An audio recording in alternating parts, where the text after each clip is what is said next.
fa nanomboka omaly asabotsy ihany koa ny fedinany amboaran'ny filoha eo amin'ny taranja abola lavalava zay zareo anivon'ny malagasy rugby kosa indray no mikarakara ity fananana ity mpilalao ekipa 23 no andray anjara amin'ny dingana voalohany amin'ity fedinany amboaran'ny filoha ity araky ny open ny fananana moa araky ny voalazany zareo mpikarakara dia zay resy dia mitsana avy hatrany zany hoe fifanitsanana mivantana no atao amin'ity dingana voalohany ity ka paramatonga any amin'ny lalao famaranana. Nanomboka omaly ihany koa ny andro voalohany eo amin'ny fedinany amboaran'ny filoha eo amin'ny taranja baolina lavalava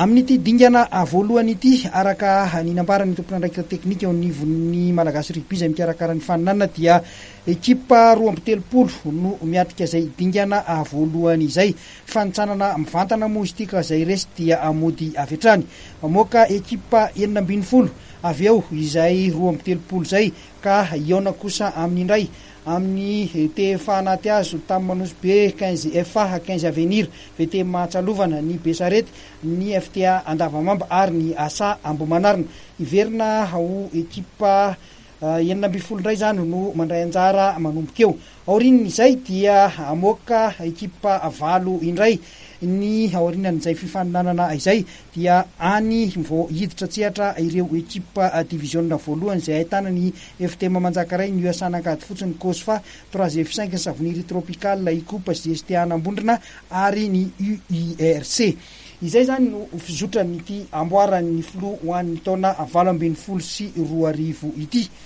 fa arany vokatra aloha tamin'izay andro voalohany zay ity arahantsika amin'ny sary ity dia ny fiaonana teo amin'ny Bemasoandro sy ny 15 mety sy ny Tanjombato nandresy mazava tamin'ny isa mavesatra 7 no telo teto ny zareo Bemasoandro zay manao akanjo mainty sy mavo amin'ny sary